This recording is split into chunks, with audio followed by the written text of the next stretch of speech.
ಇವತ್ತು ಕಿತ್ತೂರು ಚೆನ್ನಮ್ಮನವರ ಉತ್ಸವ ಅಕ್ಟೋಬರ್ 23, 24, 25 ಕಿತ್ತೂರಿನಲ್ಲಿ ನಡೀತಾ ಇದೆ.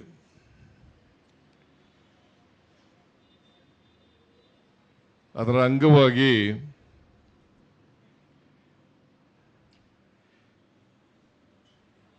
ಉದ್ಘಾಟನಾ ಕಾರ್ಯಕ್ರಮವನ್ನು ಇವತ್ತು ಹಮ್ಮಿಕೊಂಡಿದ್ದಾರೆ.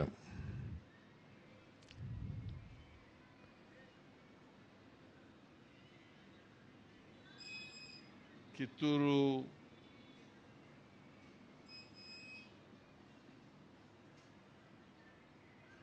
ಯುದ್ಧದ ವಿಜಯ ಆಗಿ 200 ವರ್ಷಗಳಾಗಿದ್ದಾವೆ. ಅದರ ಅಂಗವಾಗಿ ವಿಜಯೋತ್ಸವವನ್ನು ನಾವು ಆಚರಣೆ ಮಾಡ್ತಾ ಇದ್ದೀವಿ.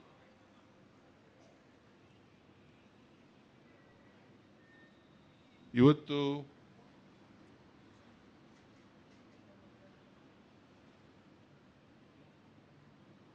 ವಿಜಯ ಜ್ಯೋತಿ ಯಾತ್ರೆ ಇವತ್ತಿನಿಂದ ಎಲ್ಲ ಜಿಲ್ಲೆಗಳಲ್ಲಿ ಪ್ರವಾಸ ಮಾಡಿ ಕಿತ್ತೂರನ್ನು ತಲುಪ್ತದೆ. ನಾವು 23, 24, 25ನೇ ತಾರೀಕು ಅಕ್ಟೋಬರ್ ಅವತ್ತು ವಿಜಯೋತ್ಸವವನ್ನು ಕಿತ್ತೂರಿನಲ್ಲಿ ಆಚರಣೆ ಮಾಡ್ತೀವಿ.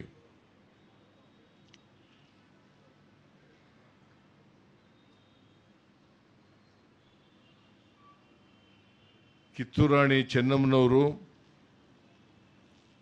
ನಮ್ಮೆಲ್ಲರಿಗೂ ಕೂಡ ಸ್ವಾಭಿಮಾನದ ಸಂಕೇತ.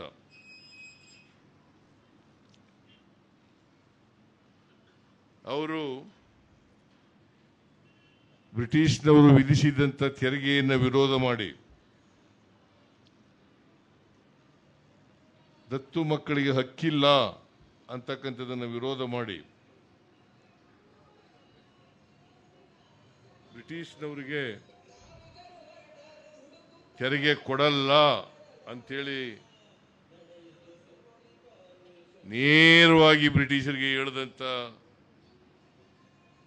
ದಿಟ್ಟ ಮಹಿಳೆ ಅಂತಕ್ಕಂಥದ್ದನ್ನು ಇವತ್ತು ನಾವು ನೆನಪು ಮಾಡ್ಕೋಬೇಕಾಗ್ತದೆ. ಸಂಗೊಳ್ಳಿ ರಾಯಣ್ಣವರು ಕೂಡ ಇವರ ಸೈನ್ಯದಲ್ಲೇ ಇದ್ದರು.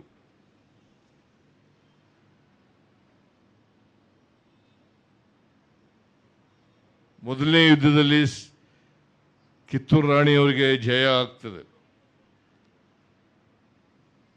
ಆದರೆ ಎರಡನೇ ಯುದ್ಧದಲ್ಲಿ ಬ್ರಿಟಿಷ್ನವರು ಹೆಚ್ಚು ಸೈನ್ಯದಿಂದ ಬಂದು ಕಿತ್ತೂರನ್ನ ಆಕ್ರಮಿಸ್ಕೊಳ್ತಕ್ಕಂಥ ಕೆಲಸವನ್ನು ಮಾಡ್ತಾರೆ. ಮತ್ತೆ ಕಿತ್ತೂರು ರಾಣಿ ಚೆನ್ನಮ್ಮನವರು ಸೆರೆನೂ ಕೂಡ ಆಗ್ತಾರೆ. ನಾವೆಲ್ಲರೂ ಕೂಡ ಇವತ್ತು ಕಿತ್ತೂರು ರಾಣಿ ಚೆನ್ನಮ್ಮನವರಿಂದ, ಸಂಗೊಳ್ಳಿ ರಾಯಣ್ಣನಿಂದ ಸ್ಫೂರ್ತಿಯನ್ನು, ಪ್ರೇರಣೆಯನ್ನು ಪಡ್ಕೋಬೇಕಾಗಿರ್ತಕ್ಕಂಥದ್ದು ಅವರ ದೇಶ ಪ್ರೇಮ, ನಾಡಿನ ಪ್ರೇಮ ಮತ್ತೆ ಸ್ವಾಭಿಮಾನ, ಇವುಗಳನ್ನು ಕಿತ್ತೂರು ರಾಣಿ ಚೆನ್ನಮ್ಮನವರಿಂದ ಕಲಿಯಬೇಕಾಗ್ತದೆ. ಅದಕ್ಕೋಸ್ಕರನೇ ನಮ್ಮ ದೇಶದಲ್ಲಿ ಆಗಿದಂಥ ಎಲ್ಲ ರಾಣಿಯರಲ್ಲಿ ಕಿತ್ತೂರು ರಾಣಿ ಚೆನ್ನಮ್ಮನವರು ಮುಂಚೂಣಿನಲ್ಲಿರ್ತಾರೆ ಅಂತಕ್ಕಂಥ ಮಾತುಗಳನ್ನು ಈ ಸಂದರ್ಭದಲ್ಲಿ ಹೇಳಲಿಕ್ಕೆ ಬಯಸ್ತಾ ಇದ್ದೇನೆ. ಕಿತ್ತೂರು ಉತ್ಸವವನ್ನು ಕಿತ್ತೂರಿನಲ್ಲಿ ಆಚರಣೆ ಮಾಡ್ತಾ ಇದ್ದಾರೆ. ರಾಜ್ಯ ಸರ್ಕಾರ ಕಿತ್ತೂರಿನ ಅಭಿವೃದ್ಧಿಗೆ ಎಲ್ಲ ರೀತಿಯ ಬಾಬಾಗೌಡ ಪಾಟೀಲ್ ಶಾಸಕರು ಅದರ ನೇತೃತ್ವವನ್ನು ವಹಿಸಿದ್ದಾರೆ ಅಂತಕ್ಕಂಥ ಮಾತುಗಳನ್ನು ಈ ಸಂದರ್ಭದಲ್ಲಿ ಹೇಳಲಿಕ್ಕೆ ಬಯಸ್ತಾ ಇದ್ದೇನೆ. ಇವತ್ತು ನಾವೆಲ್ಲರೂ ಇಲ್ಲಿ ಸೇರಿರ್ತಕ್ಕಂಥದ್ದು ಕಿತ್ತೂರು ರಾಣಿ ಚೆನ್ನಮ್ಮನವರ ವಿಜಯ ಜ್ಯೋತಿ ಯಾತ್ರೆ ಉದ್ಘಾಟನೆ ಮಾಡಲಿಕ್ಕೋಸ್ಕರ ಇಲ್ಲಿ ಸೇರಿದ್ದೇವೆ. ನಾವೆಲ್ಲರೂ ಅತ್ಯಂತ ಸಂತೋಷದಿಂದ ಉದ್ಘಾಟನೆ ಮಾಡೋಣ. ಮತ್ತು ಇದೇ ಸಂದರ್ಭದಲ್ಲಿ ಇವತ್ತು ಮಹಾತ್ಮ ಗಾಂಧೀಜಿಯವರ ಜಯಂತಿ ಕೂಡ. ಕಾಕತಾಳೀಯ ಎಂಬಂತೆ ಲಾಲ್ ಬಹದ್ದೂರ್ ಶಾಸ್ತ್ರಿಯವರ ಜನ್ಮದಿನನೂ ಕೂಡ ಇವತ್ತೇ. ಅದನ್ನು ಕೂಡ ಈಗಾಗಲೇ ನಾವು ಗಾಂಧಿ ಭವನದಿಂದ ವಿಧಾನಸೌಧದಲ್ಲಿರ್ತಕ್ಕಂಥ ಗಾಂಧಿ ಪ್ರತಿಮೆಯವರೆಗೆ ಪಾದಯಾತ್ರೆಯಲ್ಲಿ ಬಂದಿದ್ದೇವೆ. ಕಾಂಗ್ರೆಸ್ ಪಕ್ಷ ಡಿ ಕೆ ಶಿವಕುಮಾರ್ ಅವರ ನೇತೃತ್ವದಲ್ಲಿ ಮತ್ತು ಸರ್ಕಾರ ಇವೆರಡೂ ಕೂಡ ಇದನ್ನು ಆಚರಣೆಯನ್ನು ಮಾಡ್ತಾ ಇದ್ದೀವಿ.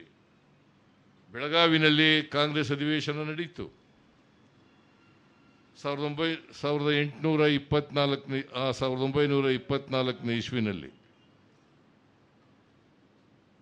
ಅದಕ್ಕೆ ಈಗ 100 ವರ್ಷ ತುಂಬ್ತಾ ಇದೆ. 100 ವರ್ಷಕ್ಕೆ ಕಾಲಿಟ್ಟಿದ್ದೀವಿ.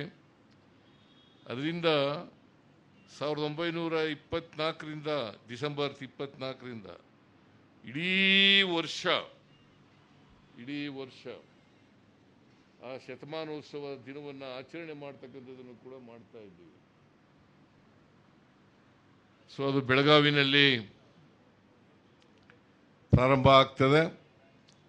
ಅದಕ್ಕೆ ಒಂದು ಸಮಿತಿ ಕೂಡ ಮಾಡಿದ್ದೀವಿ. ಎಚ್ ಕೆ ಪಾಟೀಲ್ ಅದರ ಅಧ್ಯಕ್ಷರು. ಕಾಂಗ್ರೆಸ್ ಪಕ್ಷ ಮತ್ತು ಸರ್ಕಾರ ಎಲ್ಲ ರೀತಿಯ ಸಹಕಾರವನ್ನು ಬೆಂಬಲವನ್ನು ನಾವು ಕೊಡ್ತಾ ಇದ್ದೀವಿ. ಬಹಳ ಮುಖ್ಯವಾಗಿ ಗಾಂಧೀಜಿಯವರು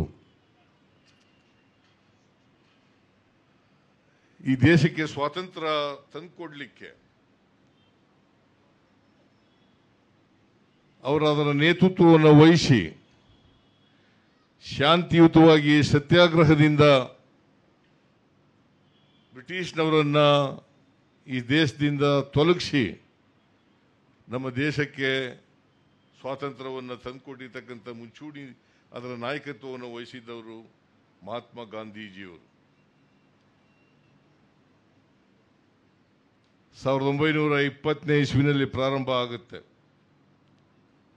ಅಲ್ಲಿಂದ 47ರವರೆಗೂ ಹೋರಾಟ ನಡೀತದೆ. ಅದಕ್ಕಿಂತ ಹಿಂದೆನೂ ಕೂಡ ನಡೀತಾ ಇತ್ತು ಸ್ವಾತಂತ್ರ್ಯ ಹೋರಾಟ. ಆದರೆ ಮಹಾತ್ಮ ಗಾಂಧೀಜಿಯವರು ನೇತೃತ್ವ ವಹಿಸಿದ್ದು 1920. ದಕ್ಷಿಣ ಆಫ್ರಿಕಾದಿಂದ ನಮ್ಮ ದೇಶಕ್ಕೆ ಬಂದದ್ದು 1915.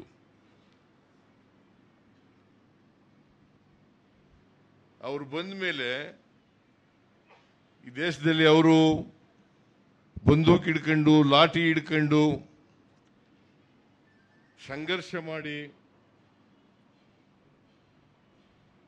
ರಕ್ತಪಾತ ಮಾಡಿ ಸ್ವಾತಂತ್ರ್ಯವನ್ನು ತಂದುಕೊಡ್ಲಿಲ್ಲ. ಬಹುತಃ ಶಾಂತಿಯಿಂದ ಸತ್ಯಾಗ್ರಹದ ಮೂಲಕ ನಮ್ಮ ದೇಶಕ್ಕೆ ಸ್ವಾತಂತ್ರ್ಯವನ್ನು ತಂದುಕೊಟ್ರು. ಅದು ಒಂದು ವಿಶೇಷ ಹೋರಾಟ ಅಂತಕ್ಕಂಥದ್ದನ್ನು ಇವತ್ತು ನಾವು ಮರೀಲಿಕ್ಕೆ ಸಾಧ್ಯ ಇಲ್ಲ.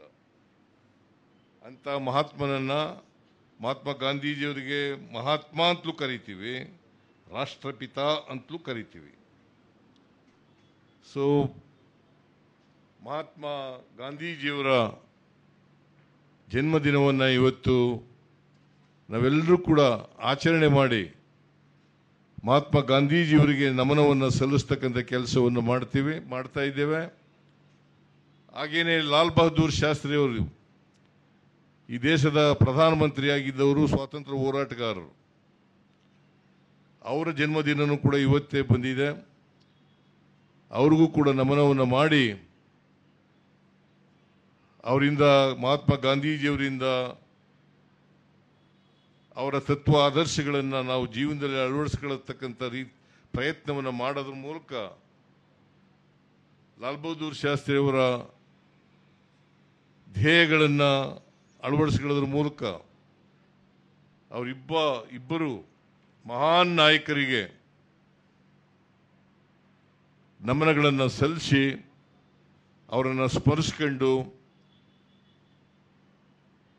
ಅವರ ಆದರ್ಶಗಳು ನಮಗೆ ಪ್ರೇರಣೆಯನ್ನು ಕೊಡಲಿ ಅಂತೇಳಿ ಆಶಿಸಿ ನನ್ನ ಮಾತುಗಳನ್ನು ಮುಗಿಸ್ತೇನೆ. ನಿಮ್ಮೆಲ್ಲರಿಗೂ ಕೂಡ ಶುಭವಾಗಲಿ.